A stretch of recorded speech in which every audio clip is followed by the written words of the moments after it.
Welcome, everybody. Get centered and settled. I'm so excited to have you all joining us as we learn about visiting a Mi'kmaq home or community. This is part of a year-long program, the Mi'kmaq Culture and Heritage Series. So grateful to be here and to have you all joining us.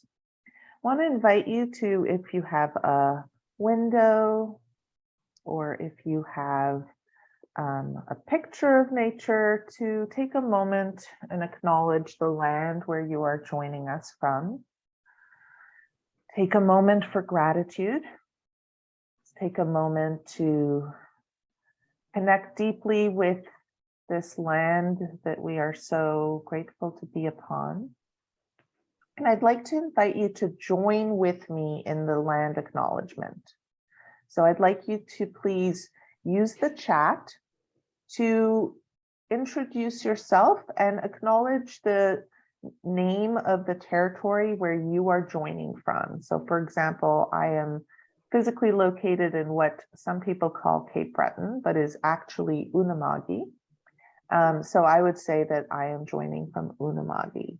I would like to invite each person to take this moment to connect with the traditional names and territories where you are located. You might need to use Google, but take a moment to reflect and introduce yourself and join with me in this land acknowledgement. I would like to begin by acknowledging that I am in Unama'ki, which is in Mi'kma'ki, and this is the ancestral and unceded territory of the Mi'kmaq. Their inherent rights to this land were recognized in the peace and friendship treaties which Mi'kmaq, Wolastoqiyik, and Passamaquoddy peoples signed with the British Crown from 1725 to 1779. This series of treaties did not surrender Indigenous land, resources, or sovereignty to the British Empire, but instead established rules for an ongoing relationship between multiple nations. The treaties were later reaffirmed by Canada in Section 35 of the Constitution Act in 1982, and they remain active to this day. The Nova Scotia College of Social Workers joins our members and our communities in the necessary labor of reconciliation. We are grateful to live and work together as treaty people in Mi'kma'ki. So I invite you to take a moment as you are continuing to introduce yourself in the chat and acknowledging the traditional territory where you are, for abundant gratitude and recommitment to the treaties that make it possible for us to be here. Without action, acknowledgements are empty. Whether you are with us in Mi'kma'ki or joining us from elsewhere, please consider whose territory you are in, your relationship with that land, and your relationships with the Indigenous peoples who have lived and continue to live in that place. We invite you to reflect on how each of us, as individuals and as a collective body of social workers, can hold ourselves accountable to reconciliation with Indigenous peoples here and across Turtle Island. Walalu, thank you all. And I am especially grateful to Gerald Glode, who is the Program Development Officer with the Confederacy of Mainland Mi'kmaq, and who is here joining us. And I'm so excited because he was going to join us on September 30th as part of how we wanted to really honor Truth and Reconciliation and the start of Mi'kmaq History Month. And of course, Fiona, the hurricane, had other plans for all of us, and Gerald and his community didn't have electricity for way too long, which is a different issue that hopefully will lead to deeper reconciliation efforts. That said, he just told us that he is going to integrate last month's training into today's training so that we are actually going to have a chance to learn twice as much as planned today. So I am extra grateful to him. And just a reminder, we have new PD requirements, lots of training, lots of pictures to explain to you and videos to explain to you exactly how to renew your registration. But this counts as the new mandatory training. So just to remind you, starting this year, everyone has to take some professional development in one of these categories. Obviously, this certainly counts as your requirements around the truth and reconciliation trainings. However, if you already have done it, which I know many of you already have, this will still count towards your professional development. And so with that, I'm going to stop sharing and I'm going to spotlight our guest speaker. And again, so abundantly grateful that Gerald, that you are joining us, Walalin. Thank you for the invite. Oh, it's all good. So yeah, I guess the presentation that I'm doing today is going to be a PowerPoint presentation. So I'm going to share my screen and punch through these things for the next little while, and hopefully we'll get through this seamlessly. It worked before. Let's see if it'll work again. Yeah, looks like it's going there. So we got our first screen, like I said in the introduction. I do work for the Confederacy of Mainland Mi'kmaq, which is one of 4 tribal organizations that govern the Mi'kmaq people here in the province of Nova Scotia. The Confederacy of Mainland Mi'kmaq, as the name suggests, governs all the communities and the mainland part of Nova Scotia. The Union of Nova Scotia Mi'kmaq is actually Cape Breton Island, or Onamagi, where Saritsky's from, and that governs the natives there. Third organization is the Nova Scotia Native Council, which governs all off-reservation and non-status. And the fourth and final one, of course, and our biggest and bestest, is the traditional Grand Council, which still exists and still has a great part of decision-making in the decision-making process. So those are our 4 tribal organizations. Mi'kmaq de Burt is actually a museum that's going to be built on one of Canada's oldest dated archaeological sites. And it's one of the oldest dated sites in Eastern Canada.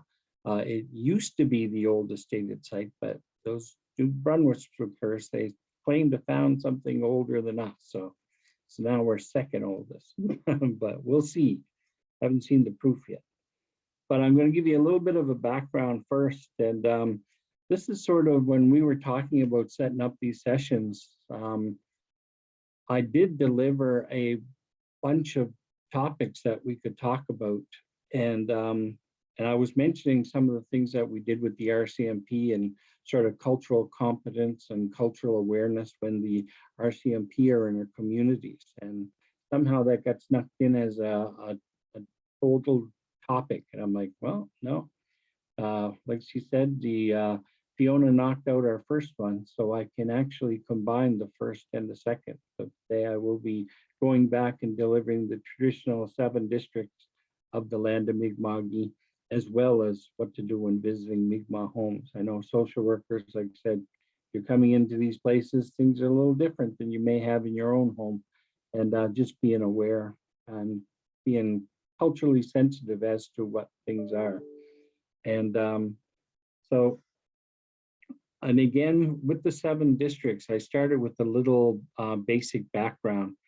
And this being the first in a series, I'd like to introduce you to us, the Mi'kmaq of Nova Scotia, and our ancestral territory of Mi'kma'ki. Now, we get a lot of people in our area that believe that Mi'kma'ki is not really the proper name of it. Should be Olnumagi,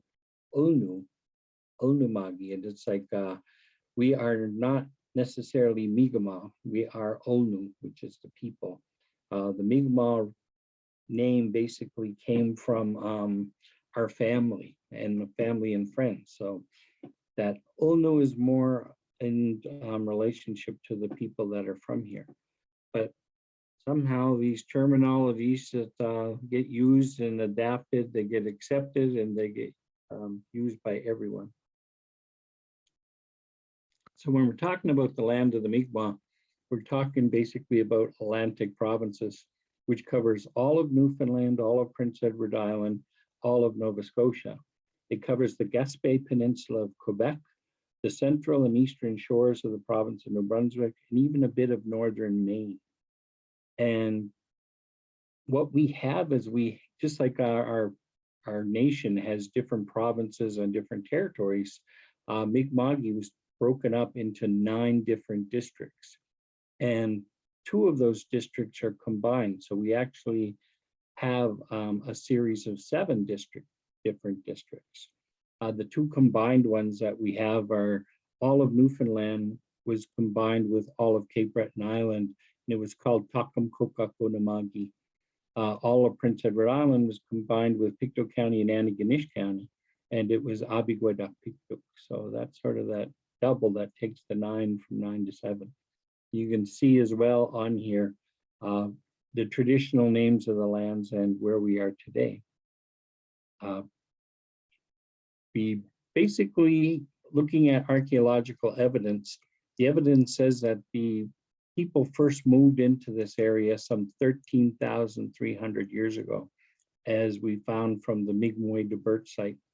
We've got over 4,600 formal tools, as well as 25,000 pieces of debris and debutage that cover the landscape. And the 18 fire hearths that we have found there have been able to radiocarbon date. It goes from like 1,000 years of occupation from 10.1 thousand years ago to 11.1 thousand years ago.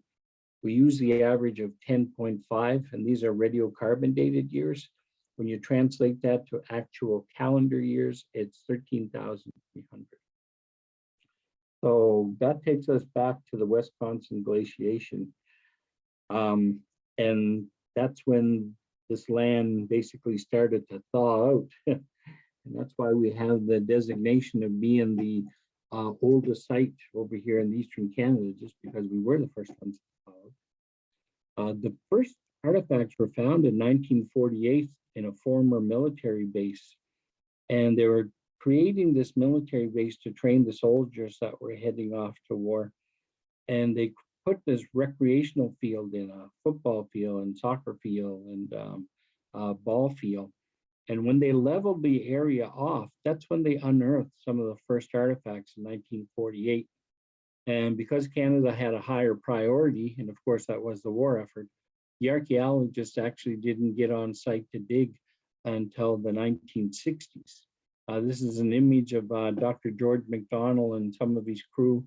And this image shows 2 things. One is the very, very sandiness of the soil in De Bert, when a lot of that is glacial debris that was deposited after glacial ice had thawed out and just deposited there. And another thing it shows is the depth of the living floor 13,000 years ago, about 50 to 100 centimeters below the actual surface. So they're digging down quite a bit in order to find these artifacts. The very, very first one that was found, and actually have that little replica right here. And again, it's like, probably about 4 inches long. And it's done in such a style that when you see that, and it's sort of that little groove on the end, first found in Clovis, New Mexico, it talks about a technique that we're using 9 to 14,000 years ago. After that, we started to develop a little stem on the bottom of it. That's about 7 to 9,000. And then 5 to 7,000, we start to notch the edges of them. So just by looking at the tools of the day, you can pretty well date them, like sort of beyond the radiocarbon dates, just the techniques. Another thing you see in that image there is that debutage and debris I said we had some 25,000 pieces, little chips and shards, as you're taking a stone and you're reducing it down to a workable tool. These are the little chips that are left behind. And that talked about the desirable material that our ancestors were using. And it also talks about the geological inventory of the province here. And we'll be talking about that more in one of the other sessions to come in future months. But that's basically what we have for that material. Oh, I should say that Department of Education back in the 1960s was calling that an Indian arrowhead. And if you try to fashion something this big onto a bow and arrow, it's not going to fly very far. It's not going to hit very hard. Another thing is that 13,300 years, it predates the technology of bow and arrows. Bow and arrows are about 8,000 years old. And this was actually the projectile of an atlatl and dart.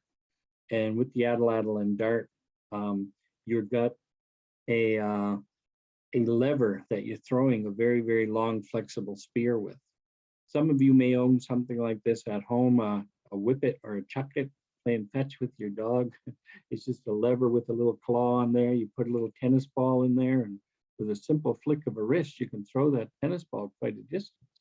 Well, that's the same technology, the technology of leverage and stored spring energy. Our ancestors were throwing this spear. And the cool thing is, it's been found on 6 of the 7 continents. So it doesn't matter what your ancestry is, your people definitely use the same tool. And the only place that hasn't been found is Antarctica. I keep saying that, well, they just haven't found it yet because it's still a solid chunk of ice. But like I said, all over the planet, everyone used this. And it literally dates back some 20 to 30,000 years. So it's much older than the bow and arrow.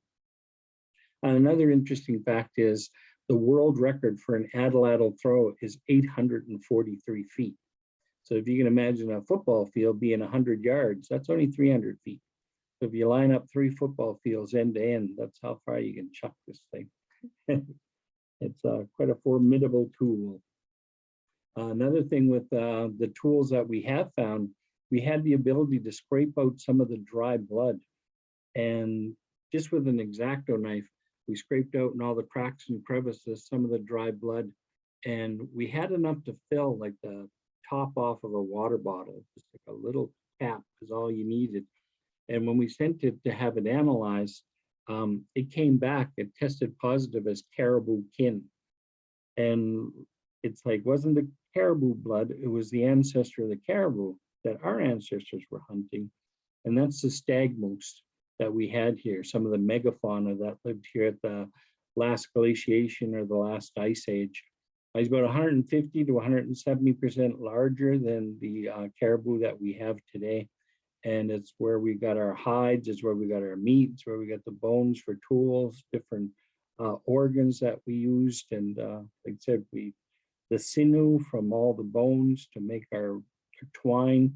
It's an amazing animal that we use for everything that we needed in order to survive. Another thing is, a lot of people don't know that caribou is an indigenous word. And it's not only comes from the Mi'kmaq language, but the Algonquian language itself. Covers all the way. There's 55 different tribes that speak that language. And the original word for caribou was kalibu. And kalibu, Indian Algonquian language, means to shovel. And that's what this animal does.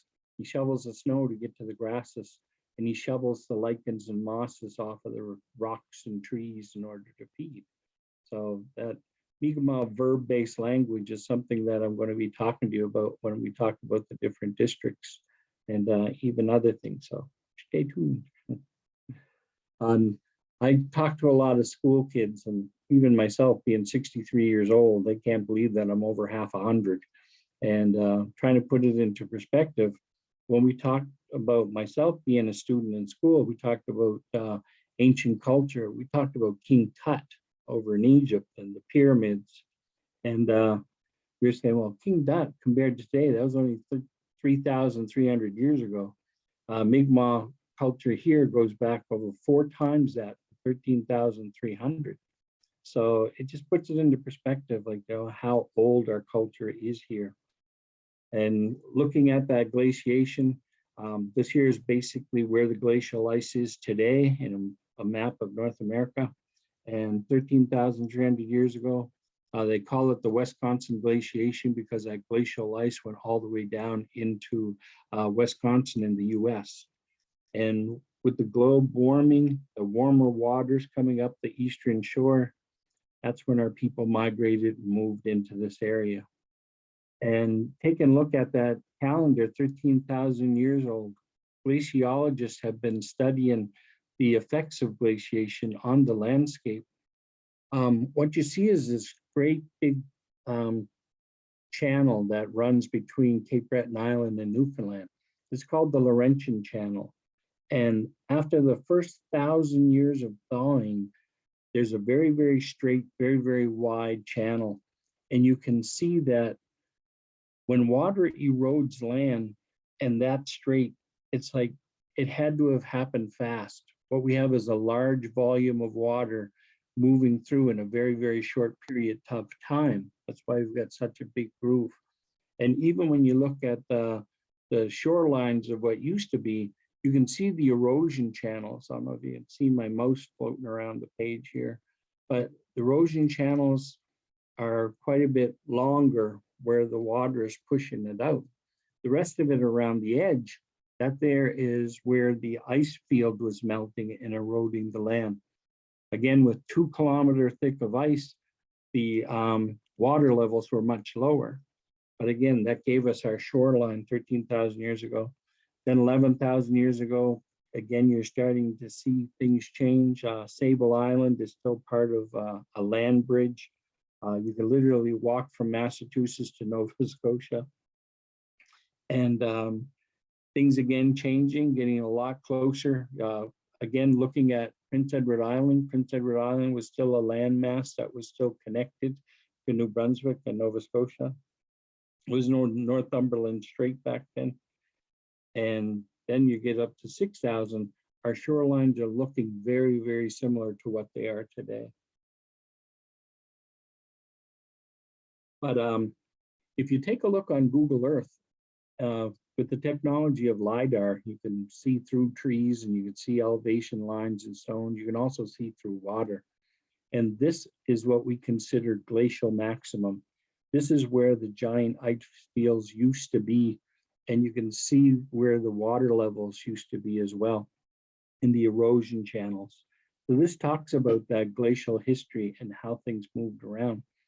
And we're going back to the point when the shoreline was right along the banks as it started to thaw out. The tribes and the nations that formed around here not only formed the lands of Mi'kmaq, but we had alliances with other neighboring nations.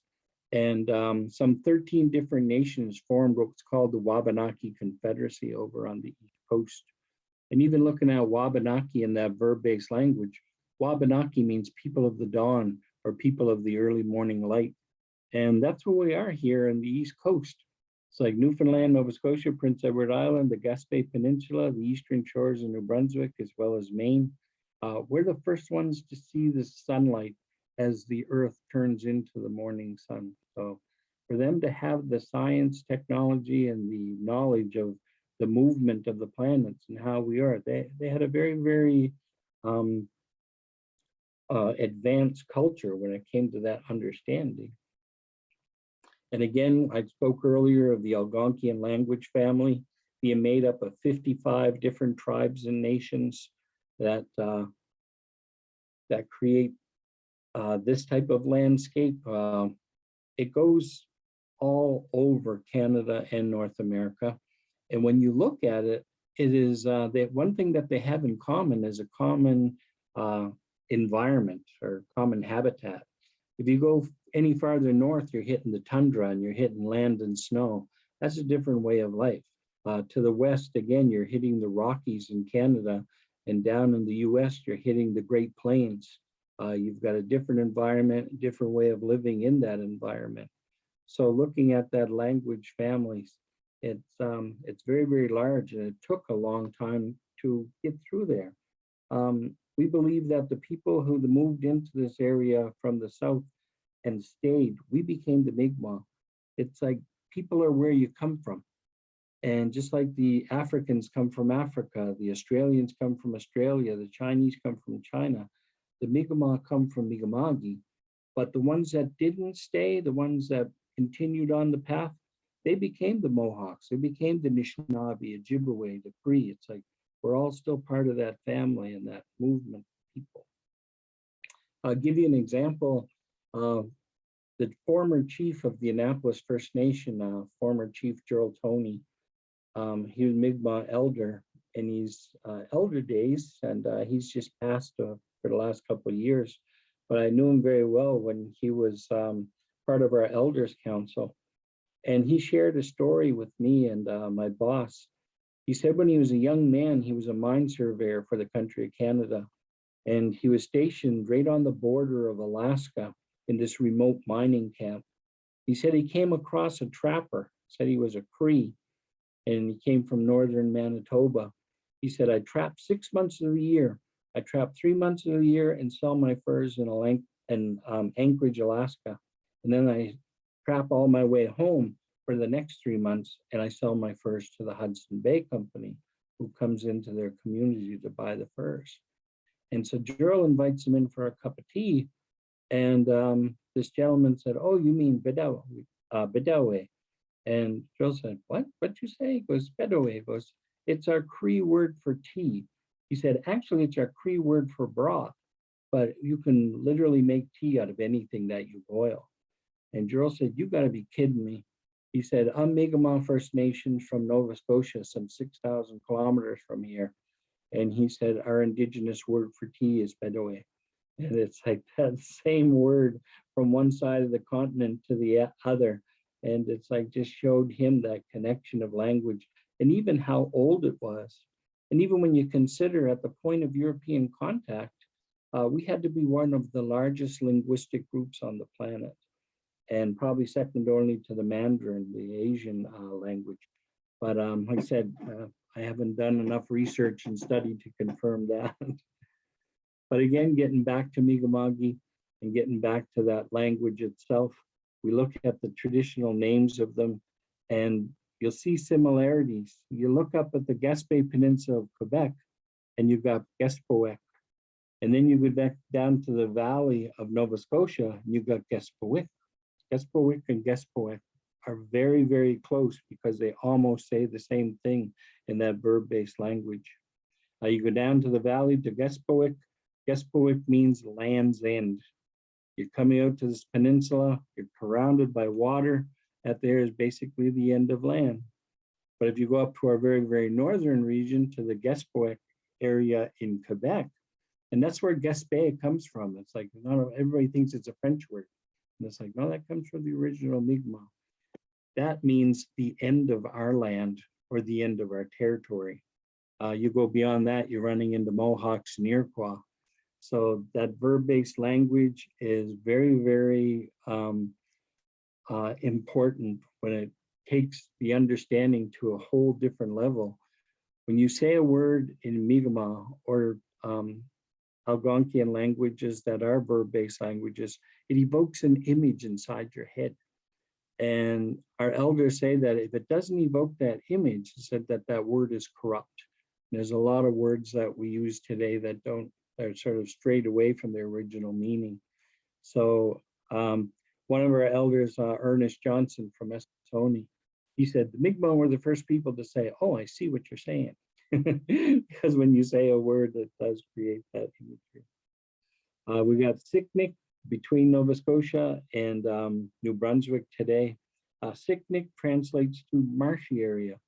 And again, when you're traveling through that area, you're traveling through the Tantramar marshes and even across the bay to the St. John River Valley, that there is very, very marshy area. And if you can imagine the Serengeti, where all the animals went to have their babies and just live in a land of lush, seen tons of imagery from television shows as well as National Geographics.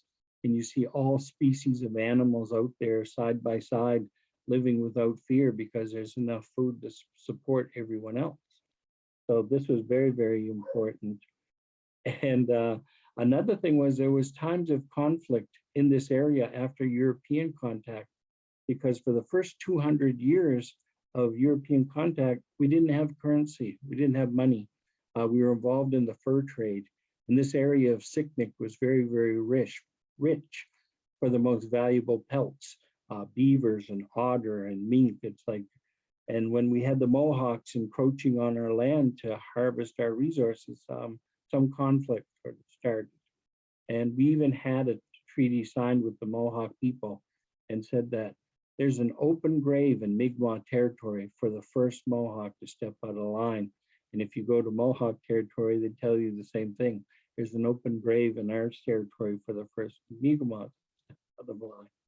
And we know a lot of Mohawks that we sort of tease and just talk about whenever they come to our area for meetings. We always remind them of that treaty. Like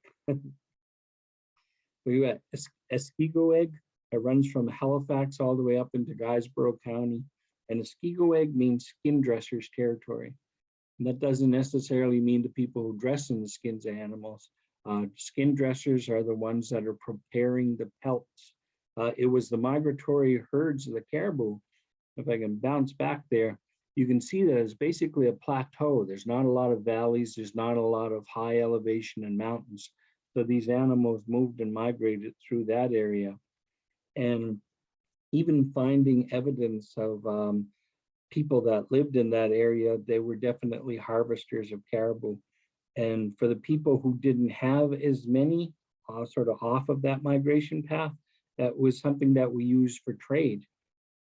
We'd trade to areas, people in different districts for resources that we didn't have access to, whether it was the valuable stones that we use to create our tools. They don't grow in certain areas. And again, we trade. Same with salmons, the different river systems that we have that bring in different things. So trade was a very, very big part of our people. And even that governance of the Grand Council, they're the ones who made the decisions and told people where they could go.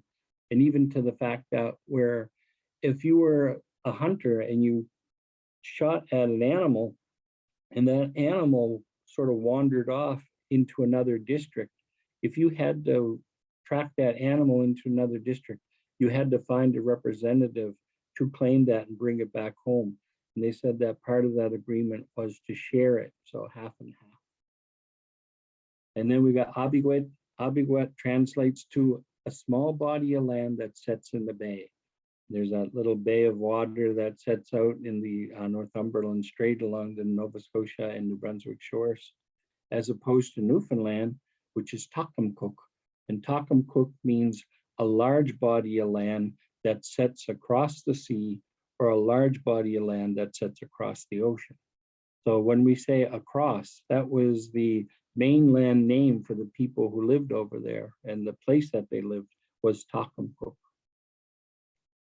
Unamagi, and again talking about that, just like Mi'kmaq is, the Magi is the land of the Mi'kmaq. Well, Unamagi is the land of Un, and Un is fog. So the land of the fog, or the foggy land. And with the cold air coming down from the Laurentian Channel and the warm waters coming up the Gulf Stream, once that warm water hits the cold stuff, it's a perfect recipe for fog.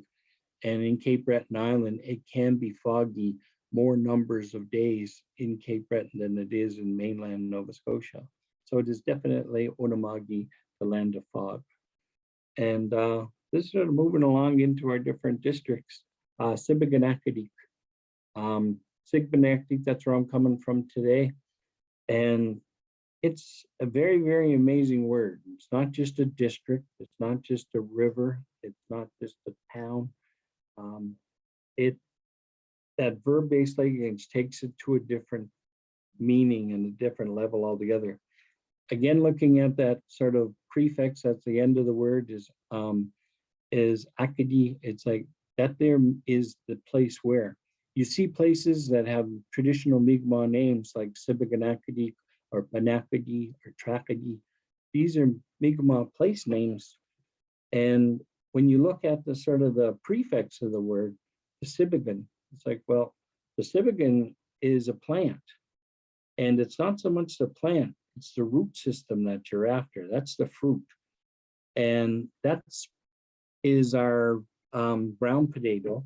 It grows in the water. And it's like a tulip bulb, but it tastes very much like a potato, but it's a little grainier.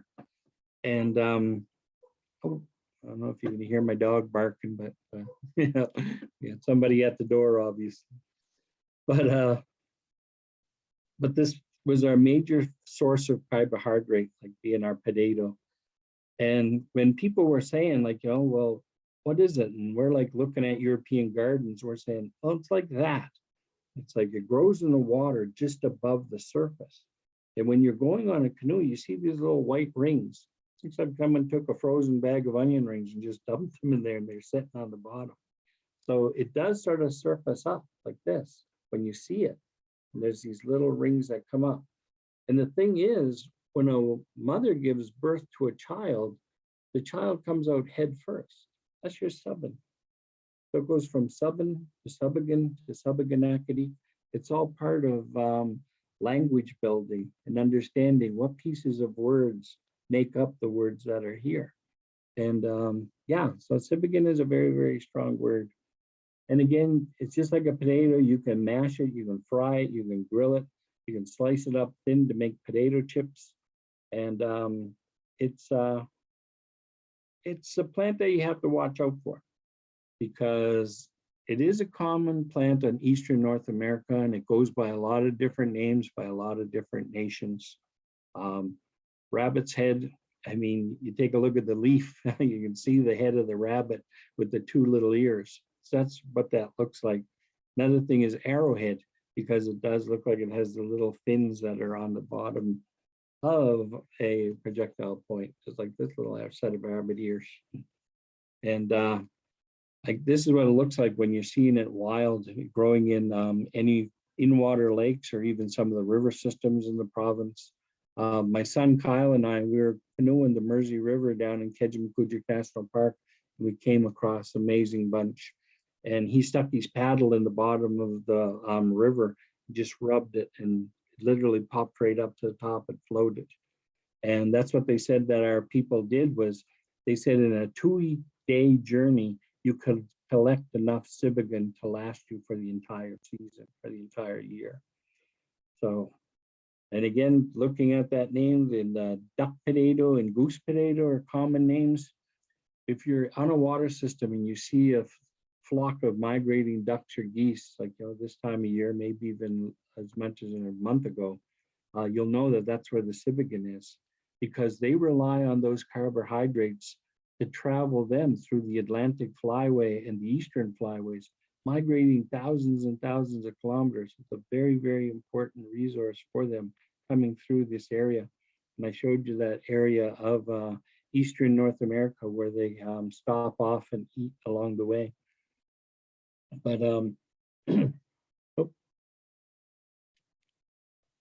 better wet me whistle. And so that's, like I said, very, very important source. When the Nova Scotia Mi'kmaq had a problem or a situation with a company that wanted to come in and do some fracking on that river system, I was saying we should incorporate, like, our alliances with Ducks Unlimited. They've got over 500,000 members, and they have, like, a team that protects certain habitat. And I said that we should really push this source. And they didn't want to use that. Said, no, we're going to do it on our own. And it took them a long time, but they did do that. And they did win. Because with the fracking process, what you're doing is taking out the water, you're putting back in the material that is undesirable, which in our case would be more salt.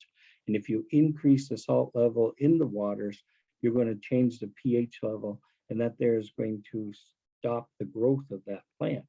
And if that plant doesn't grow there, then these ducks can't rely on that for their migration journey.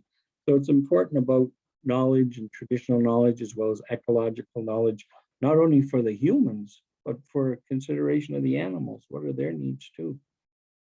And so that there's a lesson that hopefully we'll learn and be able to use in the future. But these again are some of the migratory paths of certain animals traveling all the way down to the bottom of South America. And again, they'll be back next year. It's like that's a two-way trip that they're making.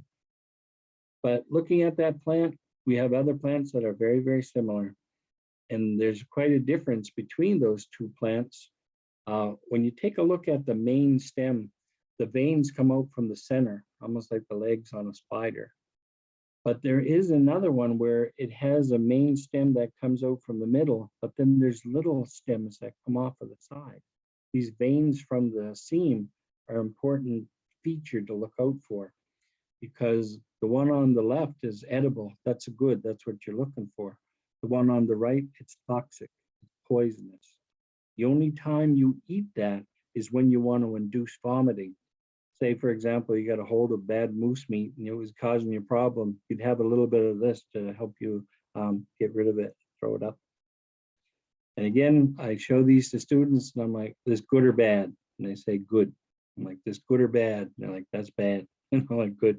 Now you can enjoy your supper.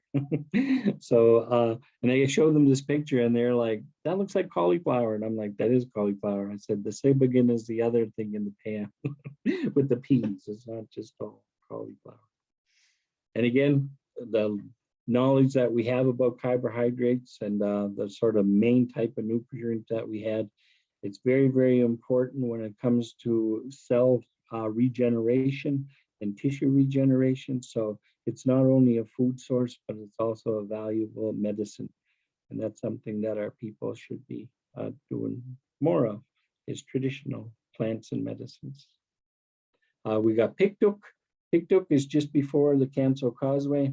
You see that it translates to the place where ground gases erupt. And it still does that. It's an active fault line. And we've even got one of our elders in the Pictou Landing First Nation. When they built her foundation, they dug down deep and they hit bedrock. And then they poured her foundation and it's fastened to this bedrock, the foundation of her house. So whenever there's any movements, tremors or anything, her dishes rattle and her cupboards shake. So she's very, very aware of the activeness of this, this area. If you take a look at the geological inventory of the province and you look at that little shark fin just before Cape Breton Island, where Piktuk is, you can see that it's literally full of volcanic fault lines, and the geology in there is very, very unstable. It's got a very, very shallow topsoil, and there are coal fields on the surface or very shallow in the earth's surface. And during our time here, whenever the ground shook and they caused frictions, sometimes they would ignite. And those coal fields and those fault lines would literally burn for months at a time. So we've got places there like Puktawagan. It's like Puktawagan is the place where you go to get fire. And here's the name of this place right in that district itself. We also have a cultural character that we have, Japitskam, the great horned serpent. He lives underneath the ground, and whenever he moves, the ground shakes. He's got two horns, a red horn and a yellow horn that can be seen in these cracks in the earth. And the zigzag cracks in the earth are basically his movement through the ground. And when you think back to a couple of years ago there, between Christmas and New Year's, Hawaii got hit with a lot of earthquakes. And you've seen pictures every day of the ground splitting up with that zigzag crack pattern and the flashes of magma coming from underneath the Earth's crust. The Earth's crust is very, very close to the surface in this area, as I said. And this character that we created, we wanted to create an image in the minds of the children.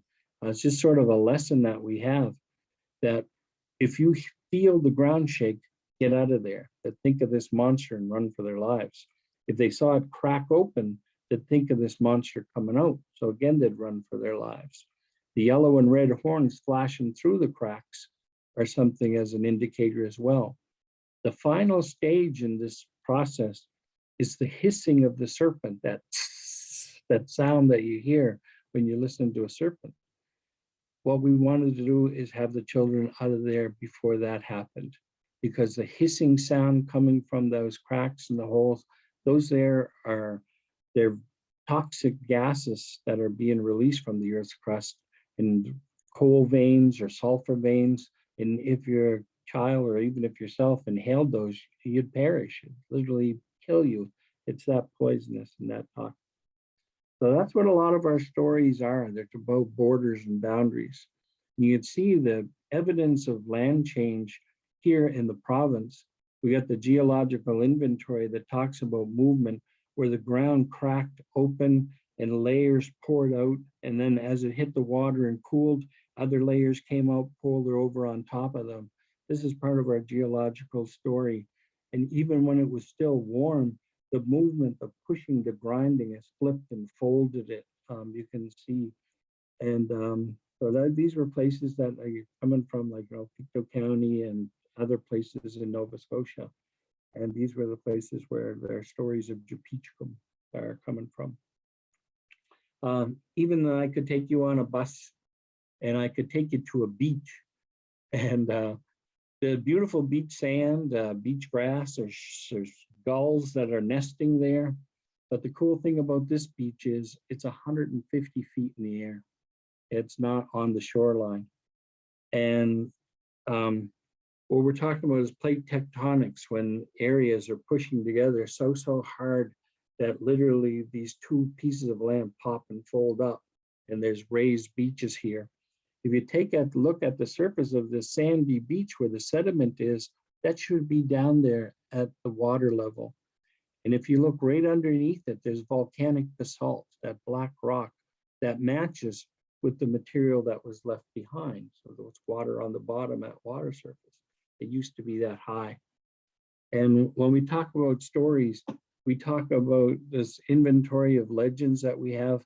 They're not just fictional stories that were created. They're sort of stories that talk about our existence here in Mi'kma'ki. We talk about the times the rivers flowed backwards. If you got a little creek that flows into a stream, that flows downstream into a brook, that brook flows into a river, and that river is going to run to the shoreline where it meets the ocean. Well, where it meets at that ocean, if it is now popped up 150 feet, water is indeed going to run backwards. That event didn't happen millions of years ago as the planet was being created. That event happened 6,000 years ago here in Nova Scotia. And our people were living here when the event did happen.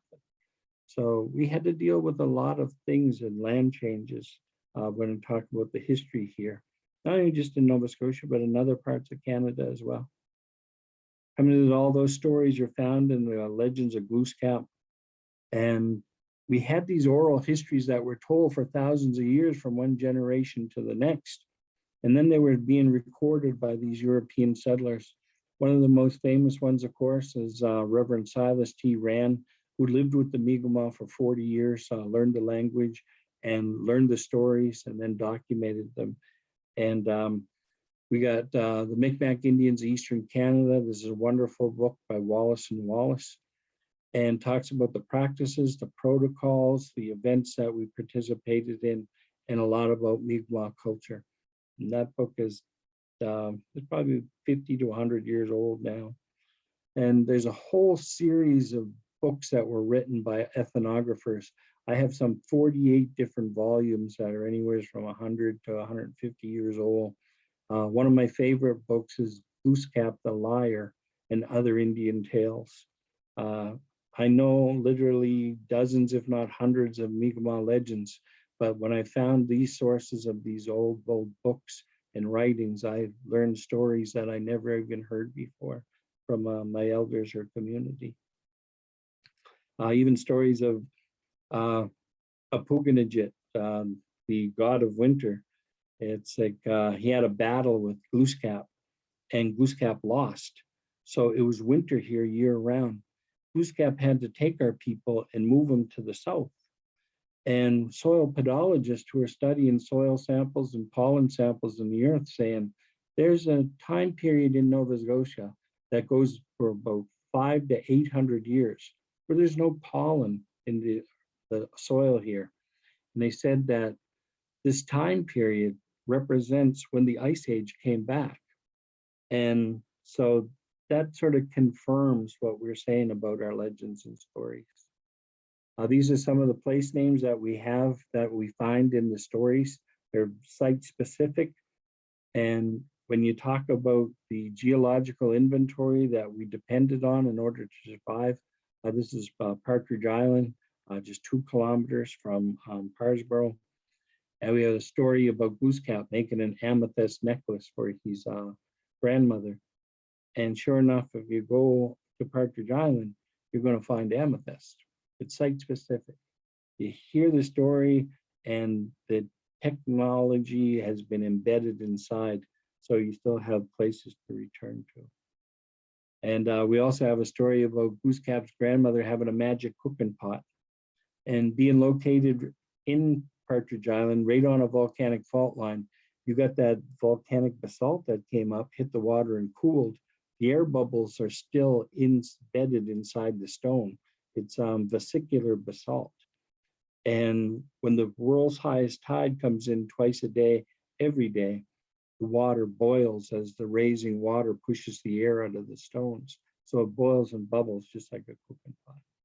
So these are some of our stories and legends and cultural significant sites that you can visit throughout the province. And on Partridge Island, you can literally find samples of almost every material in the world. The crystallization of material, it grows semi-precious jewelry. A diamond is a 10 out of 10 on what's called the Mosh scale.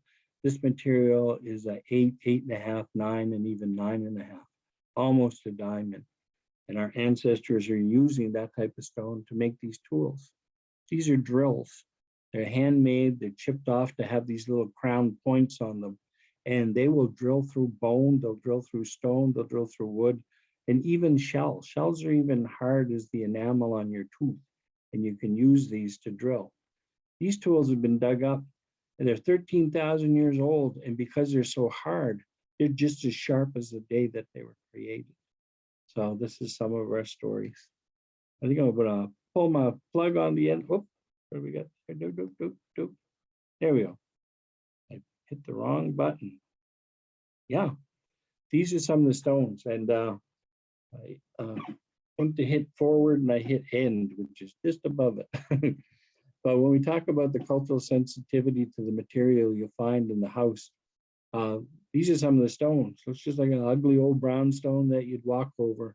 But if you cut and polish it, the material that's inside, the crystallization, it's very, very beautiful. Comes in grains like this, so find my camera there. And this stuff, like I said, I can make an arrowhead out of and make a spear or a knife blade. It's like very, very hard material and makes beautiful tools, as well as beautiful jewelry. But again, going into the household as social workers, you'll find everything from games that go to a different level. It's like, that's not just like picking up a box in Monopoly. It's like these games have spiritual connections and they have cultural significance to the people in their home. So if you find anything in a Mi'kmaq home that you're not sure of, it's like, please ask. It's like, have the courtesy and the common respect just for someone else's culture. Like, don't automatically assume that, oh, this is in my way, I need to move this. It's not, a lot of people don't like you touching their personal belongings. But some of the things I was even sharing with the RCMP officers, it's like, it may be just a game to some, but not to us. Even when we talk about drums themselves, it is an object, but it's not something that you should be touching or handling without permission. A lot of drums are used in prayers and in spiritual ceremonies.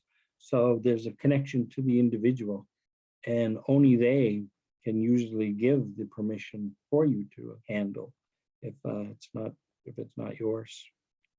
Same with abalone shells, any type of smudge bowl that you may find when you're going through there. It's like, if you don't know, ask. And that there is an easy thing, someone with interest that you're going to be sharing cultural information with. Like, that there's a good way to sort of open the door. It's like, it just shows that you want to understand, or that you want to know more. Other objects that you may find that you don't know of, it's like, could be used for smudging. It could be used for a fire starter or punk. Different fungus grown from trees. It's like, these are cultural things. You'll find everything from sweetgrass, sage, tobacco. These are cultural significant plants that we have here, and you'll find them usually associated with pipe ceremonies.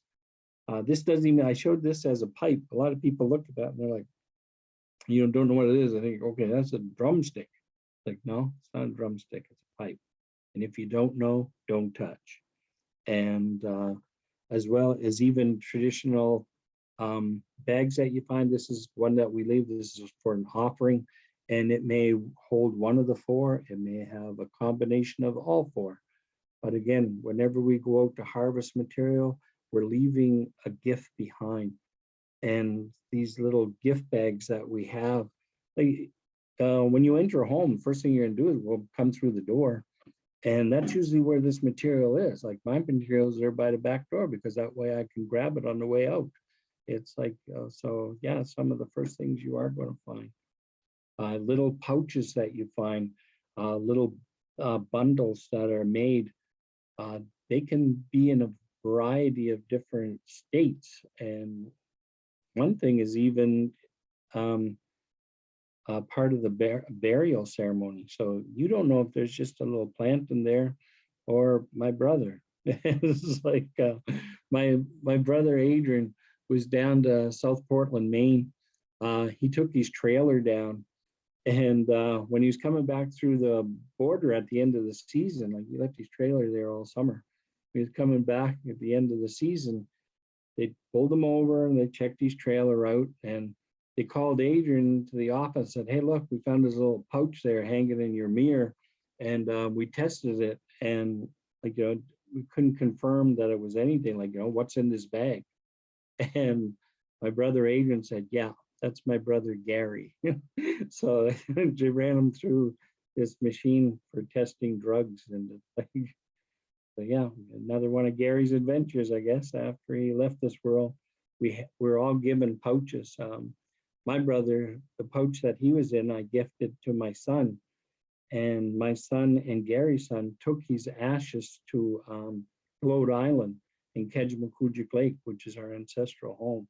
So that's where Gary is. And my brother Adrian, he still carries his bundle. He'll find his place where my brother belongs, and I'll leave him there. So it could be more than just a plant. Again, smudge bowls, the plants that we have, the feathers that we have in order to smudge itself. You're not going to find that in everybody's home, but you will find them in Mi'kmaq communities, or even other Indigenous communities. I understand that there's other nations joining us today. And I don't know what that one was supposed to be. Blue squiggle. And yeah, I guess that's all, folks. So yeah. All right. Well, I hope you had a good lunch and learn. Oh, yes. there we go. Thank you so very much, Willallen. We are so grateful for you to have helped us learn the session that we missed, and Yep.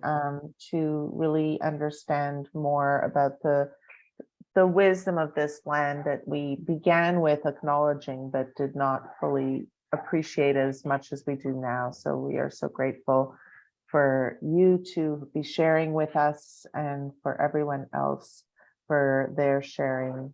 And I'm going to stop recording.